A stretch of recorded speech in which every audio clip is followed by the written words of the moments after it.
자기네들이 비전의 챗GPT를 만들었다고 일단 주장은 했어요. 실제로 어떻게 될지는 그래서 연말에 나올 FSD를 봐야 돼요. 근데 진짜로 그게 잘하면은 그럼 이제는 어떻게 되는 거냐면은 자율주행에 쓰던 비전 모델이 로봇에도 똑같이 쓰이고 다른 카메라에도 똑같이 쓰일 수가 있어요.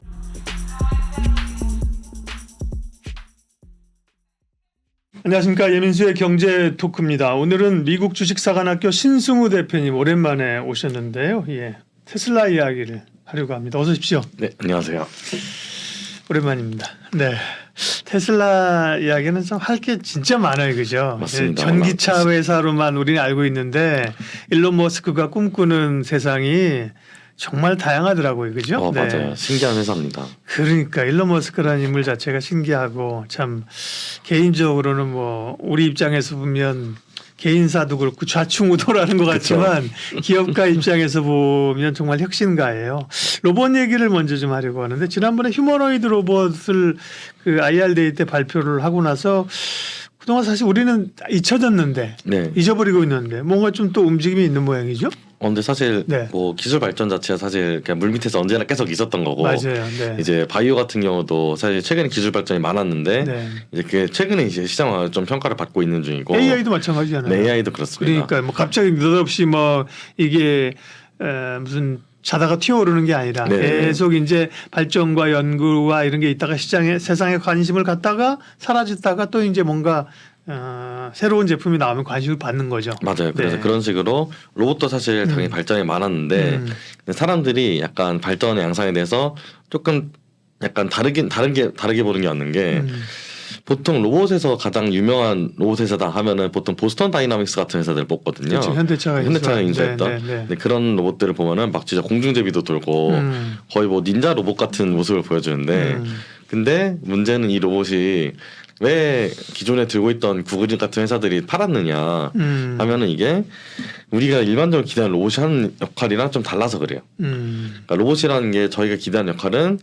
되게 명확해요. 그냥 정해진 일을 따박따박 잘할 수 있는데 거기에 AI까지 달려가지고 진짜 육체 노동자를 대체하면 좋겠잖아요. 근데 문제는 그러기에 보스턴 다이나믹스 로봇은 적절치가 않습니다. 일단 비싸요. 비싸고 로봇 같은 경우에는 크게 이제 두 가지의 부분이 있어요. 모터가 있고 액추에이터가 있거든요. 네. 그러니까 모터라는 건 뭐냐면은 근육 같은 거예요. 힘을 실제로 발생을 시키는. 액추에이터는 여기서 이렇게 힘을 전달하는 힘줄 같은 건데 모터는 쌉니다. 근데 액추에이터가 비싸요. 그게 감속기라는 거하고 좀 다른 거예요? 네, 좀 다릅니다. 네. 감속기는 아니고 이제 말 그대로 그냥 관절 부분에서 네. 이렇게 움직이게 하는 그런 걸 그냥 딱 힘줄 역할이라고 생각하시면 되는데 그게 더 어렵겠네, 그죠? 모터야 그게 더 어렵고 그게 더 동력을 낼 수 있지만 사실은 더 디테일하게 이렇게 힘줄 역할을 한다는 맞습니다. 거죠. 네. 네. 근데 이제 문제는 이제 보스턴 다이나믹스 로봇들이 액추에이터를 비싼 걸 쓰고 다양한 걸 썼어요. 그러니까 대량 생산이 용이하지가 않아요. 그래가지고 일반적으로 대중에 알려진 그 로봇 퍼포먼스가 실제로는 그 퍼포먼스가 사놓는 로봇이랑 좀 차이가 있었는데 그래가지고 이번에 테슬라에서 로봇을 만들어서 냈는데 그 로봇이 사실 일반적으로 대중이 기대하는 수준보다 훨씬 낮았습니다. 기껏해야 물 뿌리기 잡아가지고 물 주고 뭐 이런 수준이었단 말이에요. 근데 그게 현재 로봇의 그냥 소타라고 보통 보시면 되는 게 맞는 것 같아요. 뭐라고요? 소타라 하면 스테이트 오브 더 아트라고 해가지고 네. 현재에서 가장 최신 버전이라고 생각하시는 게 맞는 것 같아요. 네. 근데 그러면은 테슬라가 그래가지고 로봇을 공개를 했는데 어쨌거나 이게 기대에 못 미쳤으니까 완전 주가가 완전 내려 꽂았거든요. 그날에 제가 기억하기로. 그렇나요? 네. 이게 보통 IR대에 올라야 그렇죠. 되는데. 워낙 뭐 기대감이 있다가 뭐 깜짝 놀랄 거를 기대했는데 제 생각에는 없네, 허접하네 이러면서. 제 생각에 사이버 트럭 나오기 전까지는 IR데이 때는 다 그냥 꽂을 것 같은데 테슬라는. 근데 이제 보면은 그럼에도 불구하고 제가 왜 로봇을 봐야 된다는 말을 하느냐 하면은 일단 하드웨어 쪽으로 그러니까 이제 챗GPT가 나온 이후에 소프트웨어 쪽으로 보면은 발전이 진짜로 많았어요. 그리고 그거를 대중들이 이제 다 알았어요. 근데 하드웨어가 의외로 제대로 못 따라가고 있어요. 그래서 오히려 화이트 칼라가 블루 칼라보다 더 대체가 빨리 되고 있는 좀 신기한 형국이 되었는데. 그러네요. 네. 네. 근데 그거 이유는 명확합니다. 이유는 생각보다 로보틱스가 어려워요. 어려운데 근데 이 어려운 만큼 저는 시장 자체는 더 크다고 생각을 해요. 개인적으로는. 예를 들어서 한국으로 따지면은 이제 저는 요식업을 하는데 요식업을 왜 하느냐? AI 변호사 원래는 AI 판사를 만들다가 요식업으로 넘어왔어요. 개인 프로젝트 상으로 봤을 때. AI 판사를 만들면은 제가 액세스 할 수 있는 시장은 한국의 법률 시장이잖아요. 그렇죠. 한국 법률 시장은 1년에 매출 6조 정도 됩니다. 네. 작은 시장은 아니죠. 근데 요식업은 1년에 매출이 한 120조 정도 돼요. 한국에서만. 네, 훨씬 큽니다. 그렇게 봤을 때 생각보다 블루칼라 직종들이 첫 번째로 규모가 커요. 근데 ROI가 안 나오니까 규모는 큰데 돈을 못 벌어요. 그러니까 일반적인 제조업 생각하시면 되겠죠. 그렇죠. 근데 그런 데에서 로봇 같은 게 들어가가지고 진짜로 ROI를 확 높이면은 그러면은 이거는 굉장히 큰 넥스트 빅띵이다 생각을 하기 때문에 전 로봇을 보는 게 맞다고 생각을 하고요. 기본적으로. 그래가지고 그런 측면에서 테슬라 로봇은 왜 좀 제 입장에서는 좀 인상적이었냐 하면은 테슬라의 로봇 휴머노이드 로봇이라면 그게 옵티머스입니까? 맞습니다. 이름이 옵티머스예요? 네. 네. 근데요. 예. 그냥 퍼포먼스는 별론데 첫 번째로 테슬라가 전 세계에서 이제 컴퓨터의 눈을 가장 잘 만드는 회사입니다. 컴퓨터의 눈. 네, 그러니까 카메라랑 이제 뇌를 그러니까 CPU를 연결을 해가지고 어떤 식으로 행동을 하라는 판단을 가장 잘 내리는 회사예요. 그 자율주행하고도 다 관련 있는 거죠. 네, 자율주행 엔진을 똑같이 쓸 겁니다. 그러니까 이따가 파운데이션 모델이라고 네, 말하는 거랑 예. 이제 다 연관이 되어 있는데 그냥 먼저 스포일러를 살짝 하자면은 컴퓨터 비전 쪽의 챗GPT거든요. 그걸 자체적으로 완성을 했다고 일단 말을 하니까 이제 주가가 오른 건데. 근데 이제 그래서 그런 부분에서 봤을 때 테슬라 로봇이 허접해 보이지만 실제로 허접하죠 아직까지는. 근데 일단 앞으로 발전할 가능성이 높은 게 첫 번째로는 테슬라가 비전을 너무 잘한다. 컴퓨터 비전을 잘하는 회사다. 그래가지고 기존의 로봇들은 눈이 없어요. 눈이 없는 게 아니라 이제 그래서 현대에서 그러니까 로봇팔 같은 걸 만든다 하면은 딱 정해진 궤적을 움직이는 그런 로봇팔을 만드는 건데 근데 그거는 이제 용도가 한계가 있는데 근데 그게 아니라 진짜로 사람이 하는 일들을 대다수 알아서 대체할 수 있는 그런 걸 만들 수 있는 포석은 잘 깔려 있다. 첫 번째로 그렇고 두 번째로는 얘네가 쓰는 액추에이터가 다 싼 거고 한 가지 종류예요. 그 테슬라 로봇 같은 경우에는 그러니까 그런 부분 때문에 대량 생산이 훨씬 용이하다.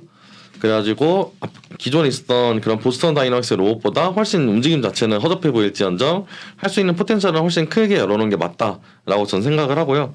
그래서 그런 부분 때문에 테슬라 로봇 같은 경우에는 좀 저는 지켜볼 만한 요인이 많다고 생각을 합니다. 테슬라가 왜 로봇을 하는 거예요? 원론적인 걸 얘기를 들으면 보통 로봇이나 인공지능도 이제 어떤 생산 과정에서의 효율을 높여주잖아요. 그쵸, 네. 그런 어쨌든 어떤 전기차의 플랫폼의 효율을 높이기 위한 거예요? 아니면 그야말로 로봇 시장에서의 어떤 자기가 차와는 큰 상관없이 새로운 꿈을 꾸는 건 뭐예요? 근데 일단 차에서 쓰는 기술들을 대부분 재사용하고 있어요. 네. 그렇기 때문에 좀 가성비 좋게 진출할 수 있는 신사업이라고 보는 게 전 맞다고 생각을 하고요. 신사업이다. 네. 이제 자동차랑의 직접적인 시너지는 좀 애매하지만 기술적으로는 많이 가져다 쓰는 건 사실입니다. 그런 부분에서 봤을 때 이제 신사업이라고 보는 게 더 타당하다고 생각을 하고요. 네. 다만 이제 테슬라 같은 경우에는 많은 분들이 오해하시는데 전기차 회사가 아니에요, 사실. 그러니까 전기차를 가장 잘 파니까 전기차 회사를 오해를 하는데 사실 테슬라 이제 다음 질문으로 보면은 테슬라 IR데이에서 그 최근에 막 원래는 사이버트럭 나오겠거니 생각했는데 갑자기 뭐 마스터 플랜 3라는 이상한 걸 발표를 했어요. 근데 그런 거를 보면은 테슬라는 전기차 회사가 아닌데 전기차로 시작을 했을 뿐이에요. 그래가지고 그럼 그 마스터 플랜 3는 도대체 무엇이며 마스터 플랜 1이랑 2가 있었을 거잖아요. 3가 있으면은. 그렇죠. 그럼 1이랑 2는 뭐냐를 봐야 되는데. 좋아요. 그러면 이제 로봇은 정리를 해보면 네. 단순히 어떤 생산 공정상의 효율을 높이기 위한 우리가 얘기하면 협동 로봇이나 이런 테슬라가 꿈꾸는 로봇은 그건 아니다. 그죠? 네, 그런 거보다는 좀 아니고 더 큰 그림을 그리는 네. 거고 그게 이제 또 지금 얘기한 지난번 IR대에서 마스터 플랜 3라는 거 얘기를 하셨는데 그러게요. 마스터 플랜이라고 하면 마스터 플랜 뭔가 좀 거대한 비전 계획이잖아요. 네네. 그죠? 3를 그때 공개했군요. 이런 얘기는 사실 우리가 기사에서는 잘 못 듣던 얘기예요. 신승우 대표님이 와서 얘기해 주지. 우리 그냥 피상적으로 맨날 전기차 뭐 가격을 올렸대 내렸대. 그죠? 이게 그래서 저는 되게 신기한 게 원래 가격을 내리면 주가가 올라야 돼요, 얘네는. 네. 근데 가격을 내리니까 주가가 빠지거든요. 네. 그래서 저는 이런 게 너무 좋은 매수 타점들이라 생각을 하는데 왜 그러냐면은 그러니까 마스터 플랜 1이 한 10년 전에 나왔어요. 근데 그게 10년 전에 나왔던 말을 그대로 잘 지키고 있어요. 10년 전에 무슨 말을 했느냐 하면은 우리 맨 처음에 로드스터라는 되게 비싸고 몇 명 못 사는 전기차를 만들어 돈을 좀 벌 거야. 그 다음에 내려와서 모델 Y 같은 거 모델 S나 모델 Y 같은 거 만들어 가지고 여전히 비싸지만 조금 덜 비싸고 하지만 조금 더 많이 만들어가 좀 더 많이 팔 거야. 그 다음에 모델 3, 모델 Y 같은 거 그러니까 모델 S가 비싼 거, 모델 Y가 훨씬 싼 거예요. 네. 모델 3 같은 거 만들어 가지고 해가지고 좀 더 널리 퍼뜨릴 거고 모델 바이오는 좀 더 널리 퍼뜨릴 거다. 그래서 우리는 가격을 내릴 거고 전기차의 가격을 계속 내리는 게 목표다. 해가지고 말을 한 대로 그대로 하고 있어요, 사실. 그래서 이때까지 그 플랜은 잘 지켜지고 있어요. 그러니까 그 플랜이 잘 지켜지고 있는데 그런 의미에서 모델 3 가격 내리는 거는 그냥 원래 의도된 상황이 저는 맞다고 생각해요. 물론 이제 그거에서 시장은 안 좋게 봤죠. 왜냐면 단기적으로 수익률이 안 좋아지니까 빠지는 건 전 당연하다 생각을 하지만 장기적으로 볼 때 얘네는 자기네들이 말한 마스터 플랜을 잘 지키고 있다. 그럼 얘는 이런 마스터 플랜을 통해서 하고 싶은 게 뭐냐? 네. 전기차를 싸게 팔아서 하고 싶은 게 뭐냐 하면은 제가 볼 때는 일단 두 가지예요. 그게는 첫 번째는 저는 언제나 보통 벤처 캐피탈에서 TAM이라는 표현을 많이 쓰잖아요. 토탈 어드레서블 마켓. 그러니까 제가 아까 송사시장은 6조고 네네. 자영업시장 120조라고 했던 것처럼 네네. 그러면은 각 섹터마다 그 시장의 전체 규모가 있을 텐데 제가 보니까 전체 규모가 큰 시장에서 노는 게 훨씬 좋아요. 그렇겠죠. 작은 데서 노면은 거기서 1등을 해도 큰 데서 노는 3등보다 돈을 못 벌 수가 있어요. 그렇죠. 그래가지고 그런 부분에서 봤을 때 자동차 시장은 일단 너무 큰 시장이에요. 예를 들어가지고 보면은 우리가 구글이나 페이스북을 빅테크라고 부르지만 네. 사실 어떻게 보면 방구석 여포일 수도 있어요. 네? 방구석 여포라고 작은 분야에서만 잘하는 수도 있어요. 구글이나 페이스북 같은 경우에는 약간 글로벌 마켓 사이즈가 한 600조 정도 되는데 근데 완성차 시장은 거의 1경에 가까워요. 그렇죠. 네. 그러니까 당연히 광고 시장보다는 이제 네. 실제 상품 시장이 더 큰 거니까. 네, 기반이 그렇죠. 네. 다만 여기 ROI가 안 나왔다는 것뿐인데 이걸 테크로 ROI를 끌어올리겠다 하는 게 제가 볼 때는 가장 좋은 테크로서의 비즈니스 모델인 것 같거든요. 네. 테슬라가 일단 그걸 첫 번째로 전기차에서 하고 있다. 그게 첫 번째고 두 번째는 저는 이제 마켓이 큰 거 아니면은 사람들이 시간을 많이 쓰는 거에다가 이제에서 좀 점유율 높이는 게 되게 좋다고 생각을 하거든요. 근데 사람들은 운전할 때 시간을 많이 써요. 근데 이제 그런 부분에서 자율주행을 얹으면은 그럼 사람들이 자율주행을 얹으면 뭘 해야 되느냐 하면은 운전하는 동안 내가 원래 운전했었는데 시간이 비잖아요. 시간 남죠. 뭔가 해야지. 뭔가 다른 거 할 텐데 그런 게 보통 게임, 유튜브 그런 거죠. 오늘 오면서 택시 타면서 오는데 유튜브 보면서 오시긴 하더라고요. 네. 이미 그렇게들 많이 하시죠, 사실. 근데 자율주행 있으면 더 많이 하겠죠. 그렇죠. 그 테슬라 같은 경우에 그 자동차 나온 IRDL 할 때는 언제나 데모로 게임을 틀어놓습니다. 그래서 그 모니터가 뒤에 크거든요. 그러니까 요새는 그런 모니터가 있는 것 자체는 별로 놀라울 일이 아닌데 모니터가 유독 커요. 다른 게 없으니까 더 돋보이는데 근데 이제 거기다가 꼭 틀어놓는 게 좀 괜찮은 게임 풀옵션을 꼭 틀어놓습니다. 뭐 GTA 같은 게임이라든지. 근데 그거 틀어놓는 이유가 저는 명확하다 생각을 하는 게 야 너네 자율주행 되면은 놀 거잖아. 놀 동안 게임을 하는데 여기서 게임을 하는데 사람들이 게임하면 돈을 쓸 거잖아요. 그럼 그 돈을 또 플랫폼처럼 지대 추구가 가능하죠. 그래서 애플에서 아이폰이라는 플랫폼을 만들어가지고 아이폰 플랫폼에서 나오는 모든 소프트웨어가 버는 돈을 자기들이 이제 그렇죠. 지대를 가져간 것처럼 테슬라도 비슷한 걸 할 수가 있는 회사가 됐습니다. 이제는. 그래가지고 앞으로도 계속 그렇게 될 것 같고 저는 이걸 왜 확신하냐면은 테슬라가 안드로이드도 안 쓰고요. iOS도 쓰지 않아요. 자체 OS를 써요. 그래가지고 테슬라 자체 개발을 자기들이 포팅해가지고 올리는데 이런 걸 마켓을 열어주고 하면은 이제 사람들이 이제 똑같은 그러니까 안드로이드나 iOS 마켓이랑 똑같은 시장이 열릴 거기 때문에 그래서 그런 부분에서 저는 그 두 가지로 보고 그렇게 봤을 때는 차를 좀 싸게 많이 파는 게 더 도움이 될 수가 있는 거죠. 테슬라는 전기차 회사가 아니다. 아니라는 건 아니라 네. 전기차도 팔죠. 네, 네. 전기차도 파는 전기차만 파는 회사는 전기차를 중심으로 파는 회사는 아니다. 네네네. 기본적으로 일론 머스크가 테슬라가 꿈꾸는 플랫폼 생태계 네. 이런 회사라는 건데 그럼 아까 맞습니다. 얘기한 다시 마스터 플랜 얘기하면 마스터 플랜 3를 지난번에 공개했다는데 1, 2는 뭐였고 3의 특징도 얘기해 주세요. 아까 1, 2는 사실 그래서 전기차를 더 싸게 팔 건데 근데 전기차가 좋다는 것까지가 1, 2예요 사실. 그럼 3는 뭐냐 하면은 우리가 자동차를 해보니까 잘 되더라. 생각보다 마스터 플랜 1, 2가 잘 굴러갔다. 그럼 우리는 이제부터 전기 땡땡을 다 하겠다. 근데 이걸 서스테이너블 에너지로 하겠다. 그러니까 이제 좀 지속 가능한 에너지를 이용해서 우리가 그래서 테슬라 자회사 중에 이제 태양광 만드는 회사도 있잖아요. 그러니까 그런 것처럼 이제 우리가 모든 걸 다 서스테이너블 에너지로 해가지고 그 실제로 그 마스터 플랜 3 그 발표된 날에 보면은 우리가 엄청나게 큰 그 배들 있잖아요. 막 예를 들어서 뭐 벌크선 엄청나게 큰 애들 슈퍼맥스급 이런 애들 그런 애들을 제외하면은 대부분의 운송 수단을 다 이제 전기로 돌릴 거다. 그걸 전기로 돌리면서 동시에 그 전기 자체를 우리가 지속 가능한 친환경 에너지로 바꿔가지고 우리가 그 인프라를 다 먹을 거다라고 말을 했어요. 태양광이나 풍력이나 수소나 이런 쪽으로. 보통은 태양광이 될 것 같아요. 그래가지고 그게 나온 날 또 주가는 한 7% 정도 떨어졌죠. 야 하나는 전기차는 안 만들고 오만지 뭘 털고 소리를 하고 있어. 있어 하면서 이제 그래가지고 주가는 7%가 빠졌어요. 네. 근데 제 생각에는 이건 두고 볼 필요는 있습니다. 왜 그러면 네. 이 앞으로 얘네가 잘할지 못할지는 아무도 모르긴 하거든요. 네. 이때까지 마스터 플랜 1, 2는 잘했으니까 전 3도 잘할 거라고 가정한 게 이상하지 않다고 생각해요. 이렇게 되면 이제 테슬라가 생각하는 시장 규모가 엄청 커지는 거죠. 그래서 얘네가 대놓고 겨냥해가지고 노린 시장이 이제 그 정유 시장 쪽이란 말이에요. 정유. 네. 그러니까 기존의 화석연료들이 이제 제공하고 있던 그런 에너지를 우리가 다 갈아치우겠다. 이렇게 말했는데 화석연료 시장은 한 1경 3, 4천억 정도 합니다. 아니 3, 4천조 정도 합니다. 그러니까 이제 이 시장에 우리가 더 발을 깊게 들이미겠다 하는 건데 이게 진짜로 성공적으로 될 가능성이 저는 없지 않아 있다고 생각을 해요. 그러니까 뭐 100% 되겠냐 물어보면 그거는 말이 안 되지만 절반이 넘을까 생각하면 저는 절반이 넘을 수도 있다고 생각합니다. 그러면 얘네가 이제 우리가 이때까지 알았던 얘네는 전기차 회사인데 에너지 회사를 만드는 네, 거죠. 이제 그러니까. 이제 에너지 네. 플러스 인프라 회사를 만드는 거니까 네, 네. 그런 완성차 플러스 에너지 회사를 하겠다는 건데 이러면은 시장 규모가 합치면 한 2경 좀 넘을 거거든요. 그러면은 이제 얘네가 노린 시장한테 좀 그런 시장인데 그럼 얘네가 기술적으로 준비가 되어 있느냐 하면은 기술적으로는 분명히 준비가 어느 정도 되어 있는 것 같고 그럼 이런 인프라 얘네가 뭐 잘 까냐 혹은 이제 이런 걸 깔만한 능력이 되느냐 하면은 저는 그런 걸 기가팩토리 같은 거나 전기차 양산에서 잘 보여줬다고 생각을 해요. 사실 모든 공산품은 양산이 가능하지 않은 의미가 없거든요. 제가 사실 루시드 같은 전기차 회사들 별로 안 좋게 보는 이유가 양산이 안 돼서 몇만 대씩 찍어내는 거나 몇백 대씩 찍어내는 거 완전 다른 스케일 이야기인데 네. 근데 이제 그런 측면에서 봤을 때 테슬라만 전기차 양산에 좀 본격적으로 성공을 했어요. 그러니까 그런 부분 때문에 제 생각에는 이제 마스터 플랜 3도 좀 좋게 보면은 앞으로 테슬라 업사이드가 있지 않을까라고 생각을 합니다. 네. 어떻게 보면 테슬라 너무 좋게 말하는 것 같은데 일단 네. 좋게 보니까 좋게 네. 말하는 거죠. 지금 말씀하신 테슬라의 마스터 플랜 3에 보면은 9개 분야가 있다고 자료를 주셨는데 네네네.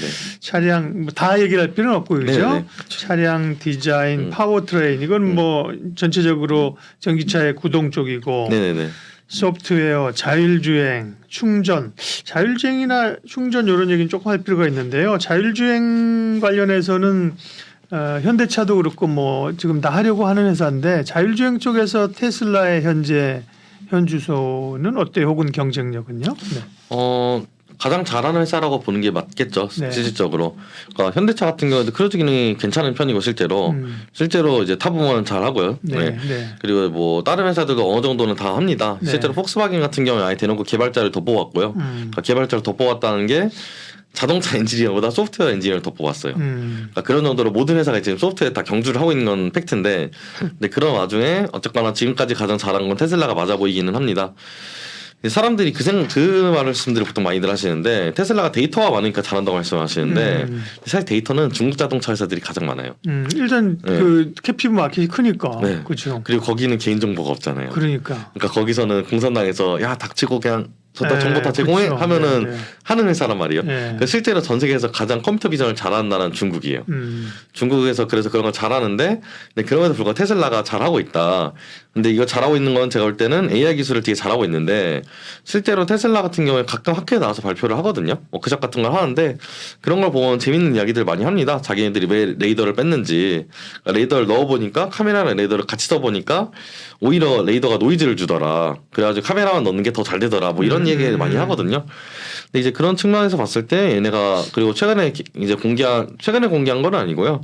이제 공개 자체는 꽤 예전에 했었는데 그 슈퍼컴퓨터 중에 도조라는 슈퍼컴퓨터가 있어요. 네. 얘네 내부적으로 쓰는 거. 이런 슈퍼컴퓨터의 성능 자체가 꽤 좋게 보이기 때문에 그래가지고 사람들이 이제 그거에 기대를 하고 저는 그 기대는 타당하다고 생각을 합니다. 그리고 이제 무엇보다 최근에 챗GPT가 나오면서 네. AI가 다 텍스트로 뭔가 관심이 많이 쏠렸어요. 근데 사실 AI는 원래 텍스트보다 이미지를 훨씬 잘했습니다. 지금도 솔직히 제가 볼 때 이미지를 좀 더 잘하는 것 같고 개인적인 생각으로는 그러니까 그런 측면에서 테슬라는 상대적으로 좀 더 쉬운 문제를 풀고 있다. 오히려 그러니까 자율주행이 제가 생각할 때는 개인적으로는 자율주행이 그래서 AI 판사 안 넣는 것보다 더 쉬운 문제일 수 있어요. 왜 그러냐면 비전 쪽이 아무래도 좀 더 현실적으로 컴퓨터가 잘하는 영역이기 때문에 그래서 데이터도 많고 그래서 많은 분들이 약간 이런 질문들을 많이 하시더라고요. 아웃라이어 같은 상황이 운전하다 보면 너무 많은데 이런 상황에 자율주행에서 다 대처가 되느냐 하는데 저는 사실 사람이 대처하는 수준 대처하는 거는 그렇게 어렵진 않다고 생각을 해요. 개인적으로는. 왜냐면 이게 사람도 극단적인 알러에 대처를 못 하잖아요. 그때 그렇죠. 사고가 어쩔 수 없이 나는 상황들이 있는 거고 뭐 갑자기 산사태가 나가지고 돌이 그냥 떨어졌다 하면은 그때 사고 나는 건 피할 수가 없는 건데 오히려 기계가 더 잘할 수 있죠. 네, 사실 운전 자체는 기계가 훨씬 잘할 영역이라 보고 장기적으로는 확실히 그렇다고 생각을 하고 그래서 저는 테슬라 투자하신 분들은 지금 보셔야 되는 게 연말이라고 해봐야 사실 몇 달 안 남았는데 연말에 FSD 새로운 버전을 내놓는데 그때부터는 베타 딱지를 뗀다고 하더라고요. 그러면은 이제부터 레벨 3냐 하면은 사실상 레벨 3가 되기는 하겠죠. 그럼 이제 진짜 말 그대로 진짜 FSD가 되는데, 근데 그러면은 이런 자율주행이 잘할까 못할까 생각해 보면은 전 잘하는 거에 베팅하는 게 맞다고 생각을 하거든요. 그런 부분에서 자율주행 자체는 앞으로도 잘할 것 같다는 생각을 하고요. 근데 이제 저는 테슬라에서 이걸 가지고 투자할 것 같진 않은 게 그거 물론 이제 자율주행이 나왔는데 성능이 좋으면 당연히 주가가 오르겠지만 이제 자율주행 하는 것 자체는 어느 정도 이미 주가에 반영이 되어 있기 때문에 저는 그것 때문에 크게 놀라울 것 같진 않은데 근데 이제 앞으로 할 다른 신사업들이 얼마나 더 돈을 많이 만들지 그게 사실 가장 궁금하기는 합니다. 근데 이제 전기차 부분에서는 확실히 잘하는 게 맞고 발전 부분에서 아직까지는 좀 아쉬워요. 발전 부분에서는 아직까지 뭐 크게 뭐 엄청나게 하고 있는 건 없는데 재밌는 거는 미국 공시를 보면은 미국은 공시에 있는 항목을 회사에서 임의로 만들 수가 있어요. 그러니까 예를 들어 우리나라 같은 경우는 매출이 있으면 그냥 매출만 딱 잡혀 있는데 미국은 회사에서 매출의 세부 항목을 자기가 원하는 대로 지정해서 넣을 수가 있습니다. 그 재무제표에다가. 근데 테슬라는 꼭 전기 발전에 대한 매출을 넣어놓기는 항목으로. 근데 그런 게 뭐를 보통 의미를 하느냐 하면은 우리는 이걸 신경을 많이 쓴다라는 의미거든요. 그러니까 그런 측면에서 봤을 때 제가 일단 앞으로 발전 쪽에서 좀 더 발전이랑 충전 쪽 인프라 쪽에서 좀 더 잘하기를 바란다. 잘하지 않을까 생각합니다. 예, 알겠습니다. 뭐 너무 재밌는 얘기가 너무 많아가지고요. 슈퍼컴퓨터 얘기는 좀 아까 잠깐 언급하셨는데 따로 좀 얘기를 해야죠. 그러니까요. 뭐 도조라는 슈퍼컴퓨터를 얼마 전에 공개를 했고 사람들이 도조가 뭐야? 이거 일본 말이야? 일본 말 맞습니다. 그렇죠. 그러니까 지금 뭐 테슬라가 꿈꾸는 게 엄청난 그런 사이즈와 성능이고 시장에서 보는 거는 테슬라가 뭐 하려고 하는 거지? 뭐 자율주행을 컨트롤하기 위해서 하는 것이다. 우리의 이해가 이 정도라는 거예요. 그 다음에 그러면 엔비디아에서 만드는 HBM처럼 소위 그런 AI에 필요한 것처럼 테슬라가 만들면 여기도 반도체나 칩이 필요하겠네 이 정도만 생각하고 있거든요. 네, 슈퍼컴퓨터 얘기 좀 해주세요. 네. 근데 이거 기본적으로는 전 챗GPT랑 거의 똑같다고 생각을 하고요. 그냥 그렇게 받아들인 게 맞다고 생각을 해요. 그러니까 이게 좀 웃긴 게. 챗GPT랑 기존 AI 차이는 뭐냐면은 기존 AI들 어떤 식으로 보통 돌아갔냐면은 태스크에 맞춰가지고 돌아갔어요. 예를 들어 내가 요약하는 AI를 만들겠다. 아니면은 글을 쓰는 AI를 만들겠다. 질문에 대답하는 AI를 만들겠다. 이렇게 돌아갔는데 챗GPT 생성형이라는 거죠. 그러니까 생성형은 다 생성형이네요. 예를 들어 뭐 내가 요약을 하겠다는 것도 생성형이거든요. 그런가요? 요약하는 것도 실제로 글을 쓰는 거니까 생성형으로 받아들여지는데 근데 이제 그러니까 생성형이라는 것 자체는 옛날부터 많았는데 챗GPT랑 다른 애들의 철학이 어떻게 다르냐면은 옛날 애들은 그럼 요약을 하기 위해서 요약에 특화된 데이터를 모은 다음에 그걸 가지고 인풋 아웃풋을 학습시키자. 아니면 내가 번역을 할 거면은 번역을 하기 위해서 번역 데이터를 모은 다음에 인풋 아웃풋을 학습시키자. 이런 식으로 돌아갔는데 챗GPT는 나 그런 거 모르겠고 그냥 언어를 와장창창 때려박으면 모든 걸 알아서 한 번에 다 잘하지 않을까? 라는 가정을 세우고 이제 실제로 익스큐션을 한 거죠. 실행을 했는데 해보니까 그래도 잘 됐어요. 그러니까 이게 참 많은 AI 개발자들의 속된 말로 이제 좀 내가 이때까지 한 게 맞나 하는 현자 타임을 가져왔는데 이게 왜 그러냐면은 내가 이때까지 그래서 도메인에 딱 특화된 AI들이 이제 다 쓸모가 없어졌어요.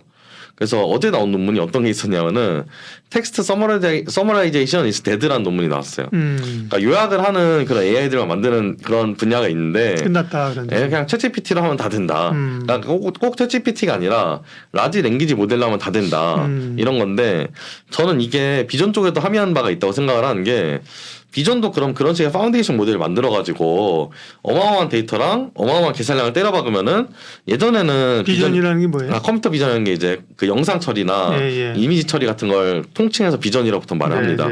그래서 그런 컴퓨터 비전 쪽에서도 그러면 예전에는 보통 어떤 식으로 했었냐면은 그 사진이 있으면은 사진에서 카메라에서 그 픽셀까지 실제 거리가 얼마나 되는지 이런 것들을 문제를 하나하나 풀었어요.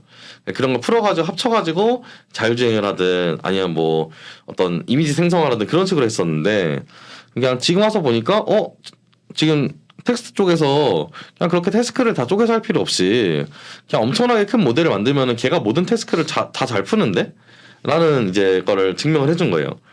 근데 그거를 이제 테슬라에서는 그래가지고 그런 게 있는데 테슬라에서는 자기네들이 일단 그걸 만들었다고 주장을 했어요. 그러니까 비전의 챗GPT를 만들었다고 주장을 했어요. 그게 이제 마지막 질문인 파운데이션 모델이고 그거를 이제 그 뒷받침을 해주는 게 그 도조라는 슈퍼컴퓨터거든요. 참고로 도조는 도장이라는 뜻입니다. 도장. 네, 일본어 도장. 그거 아니고 이제 그 권투 도장, 유도 도장, 검도장. 도장. 네. 그래가지고 얘네들이 무술을 좋아한 게 이유가 있어요. 실제로 앨런 머스크랑 주커버그가 둘이 주짓수로 싸우겠다고 했는데 얘네들 일본 무술에 대한 게 있어가지고 모든 엔지니어들이 그래가지고 실제로 도조라는 그런 용어는 여기서 많이 씁니다 생각보다. 네. 도장 뭐라 그럴까 뭐 체육관 뭐 이런 느낌이군요. 맞습니다. 그래가지고 얘네를 훈련시키는 거니까 도조가 맞는 거죠. 그러면 테슬라에서 만들고 있는 챗 GPT와 대등한 패러렐 개념이 파운데이션 모델이라고요? 그러니까 파운데이션 모델은 사실 그냥 말 그대로 정말 기반이 되는 모델인데 지금 뭐 이름은 없고 그냥 파운데이션 모델을 만들었다 말만 했는데 그거를 거기에 필요한 이제 백업을 이제 이 도조라는 그 파운데이션 모델의 학습을 이제 도조에서 한 거고. 네. 뭔가 이름이 하나 붙어서 나올 수도 있겠네요 앞으로. 아마 그렇지 않을까 싶은데, 그러니까 어쨌든 이름을 붙이는 게 마케팅에 도움이 되기 때문에 실제로 챗GPT도 원래 이렇게 뜰 줄 모르고 챗GPT라고 붙였던 걸로 알고 있거든요. 그러니까, 그래서 원래대로라면 좀 더 휴먼 프렌들리하게 바드처럼 이런 이름을 붙이는 게 맞는데. 그렇죠. 그냥 어떻게 보면 그냥 그 특성화한 약간 일반 명사처럼 챗GPT를 만들었는데 그게 너무 이제 떠버리니까 그죠. 챗GPT 같은 약간 논문 이름이 가깝긴 하거든요. 그러니까요. GPT는 실제로 AI 모델 이름이기 때문에. 하여튼 그래가지고 약간 자기네들이 비전의 챗GPT를 만들었다고 일단 주장은 했어요. 실제로 어떻게 될지는 그래서 연말에 나올 FSD를 봐야 돼요. 근데 진짜로 그게 잘하면은 그럼 이제는 어떻게 되는 거냐면은 자율주행에 쓰던 비전 모델이 로봇에도 똑같이 쓰이고 다른 카메라에도 똑같이 쓰일 수가 있어요. 그래가지고 그래서 카메라에서 보통 보면은 내가 이걸 찍으면은 이게 음식 사진이다 아니면은 뭐 그냥 뭐 사람 사진이다 그리고 카메라를 들이대면은 사람 얼굴을 이렇게 인식을 해주잖아요. 그런 거에 쓰는 모델이라 자율주행 쓰는 모델이라 로봇이 어떤 물건을 보고서 이거 어떻게 짓는지 판단하는 모델이라 원래는 다 달랐는데 이제는 파운데이션 모델 하나로 다 그냥 통치해버리겠다 이런 식으로 돌아갈 가능성이 높아 보여요. 그러면은 저는 이거는 또 다른 혁명이긴 하거든요 확실히. 그러니까 챗GPT가 좋은 부분은 AI 엔지니어가 없어도 AI를 그냥 다 쓸 수 있게 만들었다는 부분인데 실제로 AI 엔지니어가 이제 많이 죽었고 많이 줄 거거든요 앞으로도 한동안. 근데 이제 비전 쪽에서도 그런 식으로 되지 않을까. 그래가지고 그런 부분에서 저는 파운데이션 모델 자체는 진짜 큰 이슈라고 생각을 해요. 근데 이거에 대해서 밝혀진 바가 많지는 않더라고요. 그래가지고 저는 이제 연말 FSD가 많이 기대된다. 진짜로 완성한 게 맞으면은 사실 GPT-3가 있었을 때도 사람들이 학계에서는 다 놀랬어요. 와, 이 정도가 된다고 했는데 챗GPT는 또 어나더 레벨이었고 전 GPT-4도 많이 쓰거든요. 근데 GPT-4는 또 챗GPT랑 또 어나더 레벨이에요. 그러니까 챗GPT가 미국 변호사 시험을 분내 만에 하고 있어요. 합격은 이제 다 해요. 애지간하면은. 근데 GPT-4는 이제 수석으로 분내 만에 이러고 있어요. 그래서 이제 미국 변호사 시험에 수석이나 사석은 챗GPT가 아니라 GPT-4예요. 근데 이제 그 정도 수준의 차이가 나는데 당연히 이제 합격 턱걸이랑 수석이랑 차이가 많이 나는 거잖아요. 그렇죠. 그래서 그런 부분에서 이제 새로운 버전이 나올 때마다 어마어마한 차이를 보여줬는데 이번에 테슬라에서 어쨌건 칼갈고 나와서 만든 파운데이션 모델이 어느 정도로 잘할까 그거는 저는 좀 기대를 가져볼 만한 부분이라고 생각을 하거든요. 알겠습니다. 네. 그래서 이제 그렇습니다. 네. 테슬라 관련된 얘기를 쭉 이렇게 한 30분 했는데 뭐 전혀 지루하지 않고 할 얘기가 너무 많습니다. 그래서 어쨌든 신승훈 대표님 좀 가끔 자주 불러달라니까 이렇게 우리가 못 듣는 얘기를 해주잖아. 그래서 어쨌든 미안한 얘기지만 우리들은 어쨌든 간에 유튜브 보시는 분이나 제가 속한 이런 컨텐츠는 그래서 관련된 주식이 지금 그러면 테슬라가 일테면 테슬라 얘기했으니까 그렇죠, 테슬라의 지금 주가는 그러면 어디쯤 와 있는 거야? 그런 기대를 다 반영한 거야? 아니면 반영할 수 있는 거야? 밸류가 얼마나 되는 거야? 이런 생각을 하게 되는데 주가 얘기만 좀 마지막으로. 네, 저는 파운데이션 모델은 반영이 안 됐다고 생각해요. 그게 가장 중요한. 그다음에 오늘의 요지는 그건데 지금 마이크로소프트가 챗GPT를 만든 다음에 주가가 굉장히 많이 올라갔거든요. 네.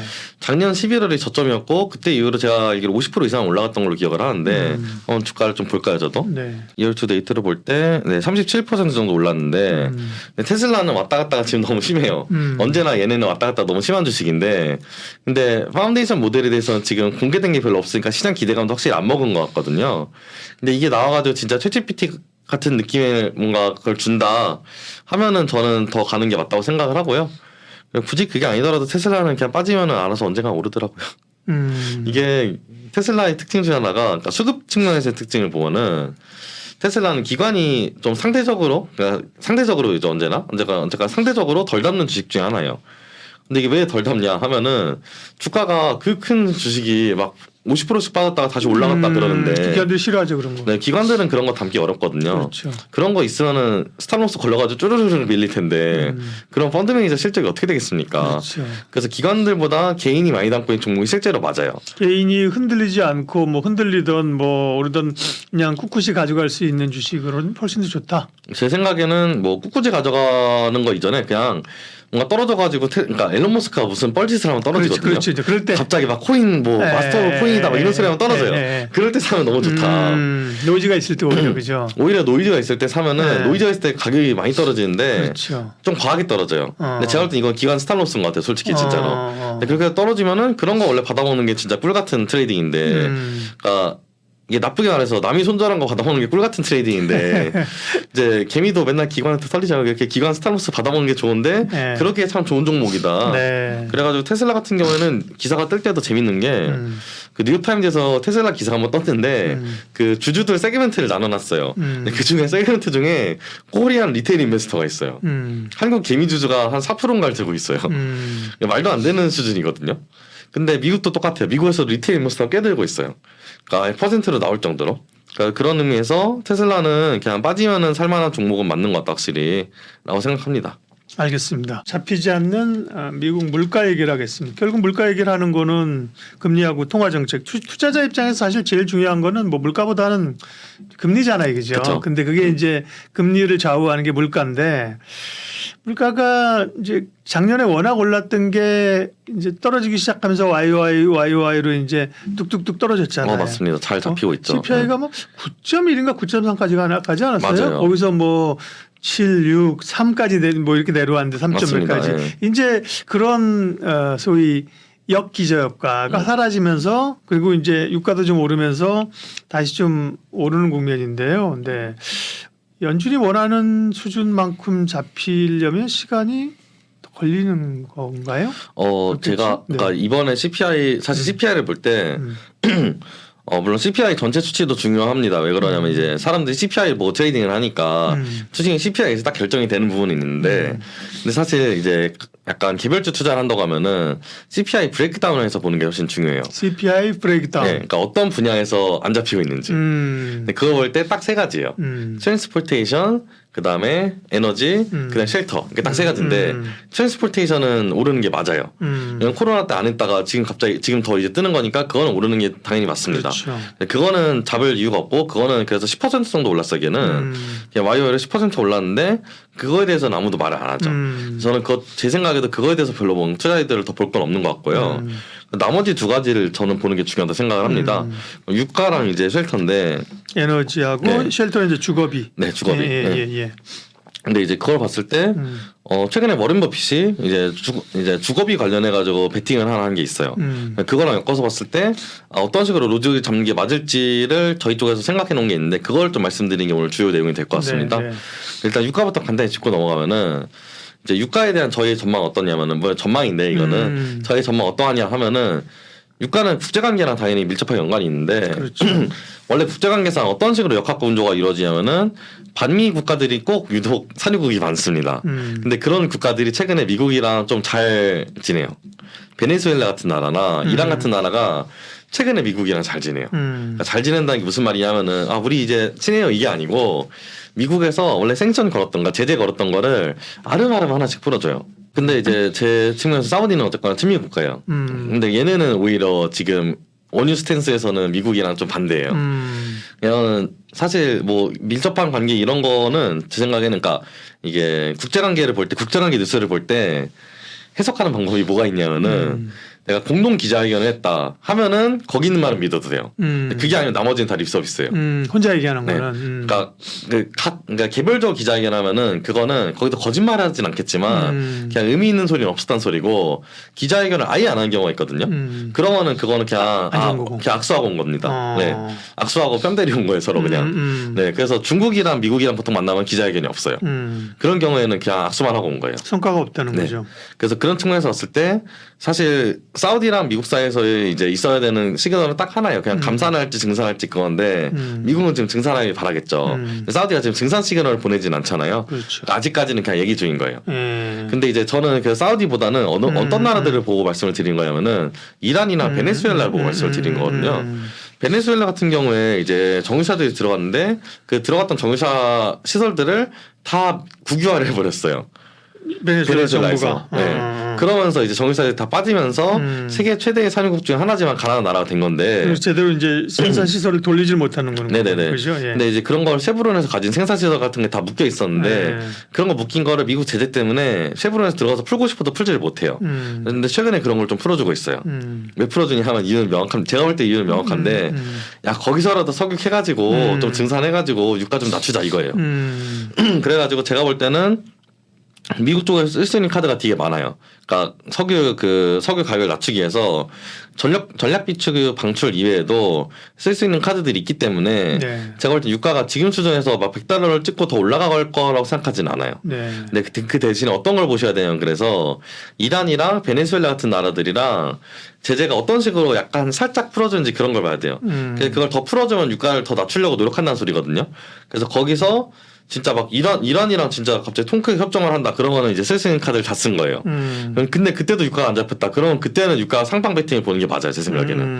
근데 그게 아니라 지금 같은 단계에서는 그냥 유지가 될 정도로 계속 조금씩 더 풀어줄 거예요. 그러니까 그런 상황에서 봤을 때 그러니까 이란이나 베네수엘라도 산유 국가고 산유 캐파가 상당하거든요. 많은 분들이 모르시는데 베네수엘라는 오펙 맨 처음에 같이 만든 의장국 중에 하나이기도 합니다.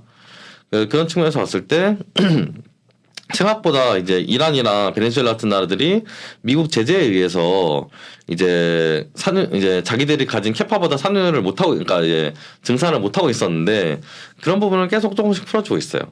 그런 부분에서 어떤 식으로 갈지를 지켜보면서 보는 게 맞는데 제 생각에 미국이 어쨌거나 지금 유가 잡고 싶어서 안달이 났으니까 그런 부분에서 분명히 이제 좀 이제 움직임이 있을 거고 두 번째로 중국을 봐야 되는데 중국은 이제 수요 사이드죠. 네, 수요 사이드도 있고 공급 사이드도 있습니다. 그래요? 중국도 전략 비축유가 있으니까. 근데 중국은 전략 비축유를 조금 풀었다가 바로 닫았어요. 그러니까 그쪽은 걱정 안 하셔도 됩니다.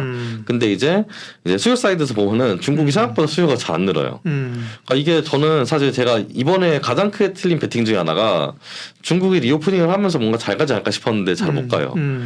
근데 이게 제가 볼 때는 잘 못 가는 게 그럼 이게 일시적인 이슈라고 볼 수는 없다고 생각해요. 이제는 뭐 거의 반년이 넘게 몇 개월 동안 못 가고 있는데 그래서 중국의 수요 사이드에 대해서 너무 기대하기는 좀 어렵겠다 하기 때문에 그러면은 합방 베팅을 지금은 보는 게 맞지 않나 유가를 그리고 그걸 위해서 미국이 노력을 할 만한 카드들이 있으니까 제 생각에는 여기서 많이 더 올라갈 것 같지는 않습니다. 그러니까 현재 박스권에서 왔다 갔다 할 것 같아요. 네. 그래서 그 얘기는 결국 이제 물가에 미치는 영향이 에너지고요. 그다음에 주거비 문제는 주거비는 저는 여기는 좀 개별 주식 투자에 좀 괜찮은 부분이 있다고 생각을 하는데 간단하게 말하면 저는 신규 주택 착공하는 거에 관련된 주식들이 몇 개 있어요. 뭐 NVL이나 이제 지몰튼스나 이런 주식들이 몇 개 있거든요. 그런 주식들은 지금 매수하는 거 보는 거 괜찮은 것 같습니다. 왜 그렇게 생각을 하냐면은 첫 번째로 워렌 버핏이 찍어줬고요. 본인이 이번에 새로 포트폴리오에 편입을 했어요. 한 분기 전에. 네. 근데 이제 그게 저는 왜 편입을 한 거 같냐라고 생각을 해보면은 지금 미국 주택이 떨어지질 않아요. 미국 주택값이 지금 떨어지질 않는데. 아 그래요? 미국 부동산 가격 많이 떨어진 거 아니에요? 근데 그게 이제 약간 함정 카드인데 떨어졌다 다시 올라왔어요. 그래서 원래 전고점을 다시 뚫었어요. 그래서 지금 사람들이 다 떨어진다. 미국 주거용 부동산 이제 다 떡락한다. 그거에 더 부추긴 게 상업용 부동산. 그렇죠. 상업용 부동산은 실제로 이슈가 많아요. 제 생각에 상업용 부동산도 다시 올라올 가능성도 있는 것 같은 게 뭐 줌 CEO가 우리는 원격 회의 하기 싫다. 다 출근해라 이러고 있으니까 오피스에 대해서 다시 수요가 좀 있을 것 같다는 생각을 하는데 일단 지금 주거용 부동산 얘기는 잠깐 다시 드려보면은 주거용 부동산은 원래 가격을 다시 다 회복을 했습니다. 그래가지고 실제로 떨어졌다가 다시 올라왔어요. 지금 한국 부동산이랑 비슷해요. 한국 부동산도 잠깐 떨어졌다 다시 올라왔잖아요. 그렇죠. 근데 이제 한국 부동산이 데드캣인지 아닌지에 대해서는 논란이 있지만 올라온 건 다 아는데 미국 부동산 올라온 건 생각보다 한국에서는 많이들 모르시는 것 같은데 다시 다 올라왔고 근데 올라왔는데 거래량이 그럼 어떠냐 봤을 때 거래량은 별로 안 좋아요. 이게 어떤 식으로 그러니까 투자자 심리가 어떤 식이냐면은 지금 미국도 90년대생들이 이제 집을 사야 될 시점이기 때문에 내 첫 집 마련해야 될 시점이기 때문에 집을 사고는 싶어요. 근데 문제는 뭐냐면은 금리가 높아요. 금리도 높은데 대출이 잘 안 나와요. 그러니까 미국에서 그 은행권에서 예전에 08년도에 터진 거 이후에 모기지론 리스크를 관리하기 위해서 모기지론 얼마나 쉽게 받는지에 대한 지표를 만들었어요. 100이 가장 표준이고 지금 한 130 정도 돼요. 제가 기억하기로. 네, 그럼 이게 높아 보이는데 이게 얼마나 높은 거냐 하면은 실제로는 이게 그 금융위기 터졌을 때 800이었어요. 그러니까 지금은 버블이 아니에요. 모기지론 받기 어려워요. 그러니까 매수를 하고 싶은 사람들 많아요. 근데 매수를 잘 못해요. 근데 돈 있는 사람들 매수를 합니다. 그러니까 수익을 잘 내는 친구들 매수를 하는데 자 근데 거기서 팔고 싶은 사람 입장에서 보면은 팔고 싶지가 않아요. 저 싸게는 절대 안 팔 거예요. 왜 그러냐면은 내가 지금 판 다음에 갈아타기를 하면은 그러면 지금 모기지론이 평균적으로 3%대요. 지금 집을 가지고 있는 사람들은. 지금 나온 모기지론 7%대요. 그럼 금리가 2배로 올라가는데 내가 지금 갈아타기를 할 이유가 있어? 없거든요. 싸게는 더더욱 없거든요. 그러니까 그런 측면에서 왔을 때 갈아타기를 하려고 하질 않으니까 매도가 별로 없어요. 적어도 싼 매도는 아예 없어요. 그러니까 매도를 싸게 내놓을 생각은 없는데 살 사람들은 어떨까 살 생각이 있으니까 이제 거래량은 별로 없지만 가격은 올라갑니다. 가격 올라가는데 이게 지금 미국 정부 입장에서 미치고 팔짝들 노릇이죠. 가격이 다시 올라가고 있으니까 좀 꺾이는 것 같았는데 근데 이거를 어떻게 해결하느냐 하면은 해결할 방법이 생각보다 몇 개 없어요. 일단 매도자들이 많이 내놔야 되는데 매도자들이 많이 내놓으려면은 금리가 낮아야 돼요. 모기지론 금리 낮춰줘야 돼요. 근데 이걸 낮출 수는 없어요. 금리를 낮추기에는 부작용이 너무 많이 예측이 되니까. 그럼 다른 옵션 딱 하나 남아 있는 거는 신규 주택을 많이 짓는 건데 신규 주택을 안 지어요. 건설사들도 금리 영향을 받기 때문에 금리가 높으니까 신규 주택 착공을 안 해요. 그래서 지금 미국 통계상 재고주택이라는 게 있거든요. 그러니까 신규 주택 남은 거 플러스 이제 매도로 나온 거 그런 거 해가지고 실제로 매수자가 살만한 포텐셜 주택들의 지표가 있는데 그게 20년 동안 지금 가장 낮아요. 그러니까 지금 진짜로 집이 없어서 없어요. 이런 상황인데 이런 상황에서 지금 신규 주택 착공 건수도 많이 낮아진 상태예요. 근데 이게 원래 낮으면 안 돼요. 지금 높아야 돼요. 높아야지 신규 주택을 공급을 하면서 이제 90년생들한테 집이 팔리고 그러면서 이제 집값을 끌어내릴 텐데 근데 이게 지금 미국 정부에서 바라는 바인데 이게 지금 안 돼요. 근데 이거는 그럼 둘 중에 하나는 해야 되잖아요. 그러니까 기존에 있는 사람이 집을 내놓게 하든지 아니면 새로 집을 짓든지는 해야 되는데 새로 집을 짓는 게 제가 볼 때는 둘 중에서는 더 라이클리해요.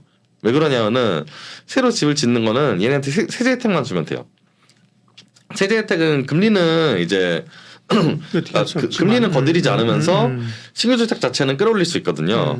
그러니까 그렇게 한 비슷한 전례가 있느냐 하면 저는 IRA가 그렇겠다고 생각해요. 그러니까 인플레이션 리덕션 액트가 까보면은 세제 혜택이 대부분이었어요. 그렇죠. 예. 그러니까 그런 것처럼 지금도 신규 주택 착공할 만한 회사들한테 세제 혜택을 주면서 너네 좀 신규 주택 지어주지 않으련 하는 식으로 유도를 할 것 같아요. 근데 저는 그게 아니면 단기간 내에 쉘터가 잡힐 가능성 없다고 생각하거든요. 네, 정리 좀 할게요. 네네네.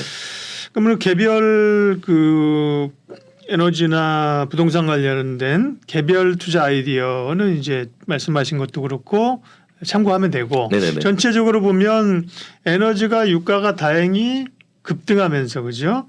뭐 $100 이상으로 막 가면서 물가를 부추기는 그런 국면으로까지 갈 것 같진 않다. 네네. 그러나 어쨌든 지금은 약간 뭐 상방이잖아요. 그죠? 높긴 높죠. 네, 떨어지는 막 지난번처럼 막 떨어지는 국면은 아니고 네, 그런 국면 아니죠. 네. 주거비도 사실은 쉽게 잘 안 잡힌다. 구조적인 요인 때문에. 네네. 그러면 결국은 이제 앞으로 당분간 나올 미국의 그 물가 지표들은 이제 별로 안 좋겠네요. 저는 그럴 거라고 생각합니다. 네. 왜냐면 이게 단기간에 잡힐 이슈들은 다 아니에요. 네. 그러니까 파월이 지난번에 되게 시적인 표현을 하면서 이제 연설을 했었는데 지금 연준이 흐린 하늘 아래에서 항해를 하고 있다 뭐 이런 표현하면서 했던 말이 잡을 수 있는 건 다 잡은 것 같다 실제로. 실제로 상품 가격 같은 건 잘 잡혔거든요 생각보다. 전 식량 가격 같은 것도 원래는 되게 스티키해요. 근데 얘네들 잘 잡았으니까 잘 잡은 건 맞아요 제 생각에는. 근데 남은 애들 유가 같은 경우에 보면은 금리로만 움직이지 않으니까 그렇죠. 그러니까 잡기가 좀 애매하지만 어제가 정부 측면에서 협조가 있어가지고 어떻게든 더 올리지 않으려고 할 것 같고 근데 그렇다고 쉽게 내려갈 것 같지도 않으니까 결국 이거에서는 좀 시간이 걸릴 것 같고 쉘터는 진짜 시간이 좀 걸릴 것 같아요. 쉘터는 어쨌거나 집값이라는 게 한 번 방향을 정하면은 물론 이제 왔다 갔다 당연히 있지만 네. 지금 재고 주택이 작아가지고 그냥 실제로 품귀해서 올라버린 거기 때문에 그냥 수요랑 공급이라는 엄정한 법칙에 따라서 지금 공급이 없으니까 오르는 거는 제가 볼 땐 단기간 내에 맡긴 좀 어렵다. 그래가지고 제가 볼 땐 다음 CPI도 지금처럼 비슷하게 나오지 않을까 싶어요. 네. 트랜스포테이션은 당연히 높을 거고 근데 그건 신경 안 써도 되고 이제 오일은 제가 볼 때는 다음 정도는 좀 내려갈 것 같아요. 쉘터는 좀 비슷할 것 같아요. 오히려 뭐 운송 말씀하신 그런 쪽은 뭐 개별적으로는 투자 아이디어를 좀 찾을 수 있겠네, 그죠? 네네네. 견조하니까 그죠. 그쵸. 뭐 근데- 크루즈 이런 것도 뭐 잘 된다면서요? 네, 근데 그런 거는 제가 볼 때는 반영이 꽤 많이 된 것 네. 같아가지고 네, 지금 제가 볼 때는 주가에 반영이 안 됐으면서 CPI 상 가져갈 만한 거는 부동산이 맞다고 생각을 하거든요. 신규 주택 착공하는 회사들 보는 게 지금 괜찮은 것 같다고 생각을 합니다. 네.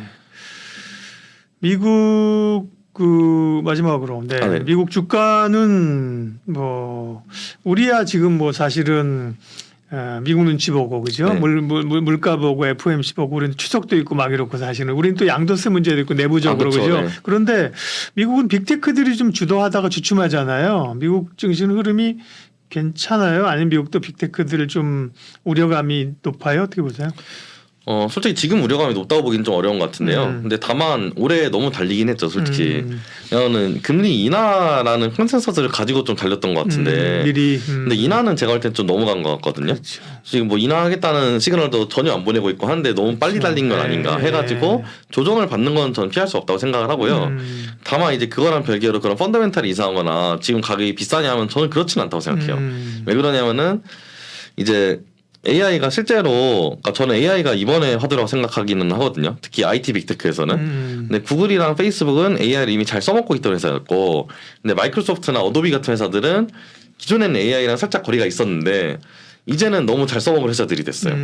근데 그런 회사들이 아직까지 상승폭을 충분히 반영받지 못한 부분이 좀 있다고 저는 생각을 하고 첫 번째로는 네, 두 번째로는 원래 이런 격변기가 있을 때는 지금은 구멍가게인 회사들이 다음 사이클엔 빅테크가 되어야 되거든요. 그래서 지난 사이클은 모바일이었어요. 모바일이랑 이제 그냥 웹이었어요. 그 사이클에서 IBM 같은 회사들, IBM이나 인텔 같은 회사들은 좀 아쉬웠어요. 그래가지고 지난번에 빅테크였지만 이번엔 빅테크에 들지 못했어요.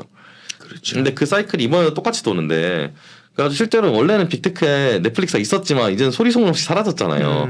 근데 그런 식으로 원래 탈락을 한 게 정상입니다. 탈락한 건 탈락하고 엔비디아 같은 경우는 이제 부각돼서 올라가고. 근데 엔비디아가 올라가는 게 저는 약간 이거 엔비디아 나중에 얘기할 때 좀 더 자세히 얘기하면 좋을 것 같은데 엔비디아를 닷컴볼로 비유를 하면은 전 시스코 같은 회사라고 생각을 해요. 많이 비교하잖아요 시스코랑. 네, 근데 시스코가 떨어졌을 때 진정한 버블이 나왔어요. 근데 생각해보면 그게 맞는 게 그러니까 닷컴 버블이라는 게 어쨌거나 골드러시 같은 걸 비유를 하면은 얘는 곡괭이 회사잖아요. 곡괭이 회사인데 곡괭이 회사가 잘 가는 거는 사실 버블이 아직 초임인 거죠. 근데 이제 그 다음에 곡괭이를 가지고 실제로 금을 캔 사람들이 나오면 걔네가 미친 듯이 잘 가야 되잖아요. 그럼 그때부터가 진짜 버블인 건데 그런 의미에서 엔비디아 같은 거는 아직까지는 그러니까 지금 좀 왔다 갔다 하는 것 같아요. 네. 근데 좀 엔비디아 꺼질 때가 진짜 버블이 오지 않을까라는 생각이 좀 듭니다. 나중에 그 엔비디아하고 AI 관련된 얘기 좀 해주세요. 네, 알겠습니다. 네, 미국 주식사관학교 신승우 대표님 오늘 경제 토크에서 함께했습니다. 고맙습니다. 네, 감사합니다.